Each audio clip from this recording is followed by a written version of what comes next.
അനീഷാണോ അതോ രതീഷ് 2.0 ആണെന്നാണ് comment box മൊത്തം ചോദിക്കുന്നത്. അത്രമാത്രം കോമഡി നിറഞ്ഞ, ഇല്ലെങ്കിൽ കോമഡി പോലെ വെറുപ്പിക്കുക എന്നുള്ള രീതിയിലുള്ള ഒരു പ്രസന്റേഷനാണ് അനീഷ് ഇവിടെ എടുക്കുന്നത് എന്ന് നമുക്ക് തോന്നിപ്പോവും. എനിവേ, അനീഷ് ബിഗ് ബോസിൽ തുടരുമോ ഇല്ലയോ എന്നൊക്കെയുള്ള സംശയങ്ങൾ മറ്റു ഒരുപാട് ചാനലുകൾ നമ്മൾ കണ്ടിട്ടുണ്ട്. അനീഷ് പഴയ രതീഷിന് വേണ്ടി പകർപ്പ് പഠിക്കുകയാണോ?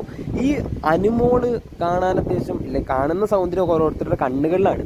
അപ്പോൾ ഇത്രയ്ക്ക് പോപ്പുലറായ അനുമോളെ അറിയില്ല എന്ന് പറയുന്നതും അതൊക്കെ ഒരു സ്ട്രാറ്റജി ആയിട്ട് നമുക്ക് മനസ്സിലാക്കാൻ പറ്റും. താൻ സിനിമയിൽ കാണുന്ന അത്ര, ഇല്ലെങ്കിൽ ടി വിയിൽ കാണുന്ന അത്ര ഭംഗിയൊന്നുമില്ലല്ലോ. അനുമോള് എന്ന് പറയുമ്പോൾ നമുക്കറിയാം, അനുമോള് സീരിയലാണെന്നുണ്ടെങ്കിലും റിയൽ ലൈഫിലാണെങ്കിലും പക്ക ഒരു ജെന്യുവനായിട്ടുള്ള ഒരു ക്യാരക്ടറായിട്ട് നമുക്ക് തോന്നിയിട്ടുണ്ട്. അനീഷ് ഒരു ചൊറിയൻ രീതിയിലുള്ള പോക്കാണ് എന്നാണ് തോന്നിയത്. എന്തായാലും കമൻറ്റ് ബോക്സിലുള്ള 1-2 രസകരമായ കമൻറ്റുകൾ നമുക്ക് കാണിച്ചു തരാം. ഈ പ്രാവശ്യത്തെ ചൊറിയൻ അവാർഡ് അനീഷ് നേടുമോ എന്ന് നമുക്കറിയില്ല. നമുക്ക് നോക്കാം.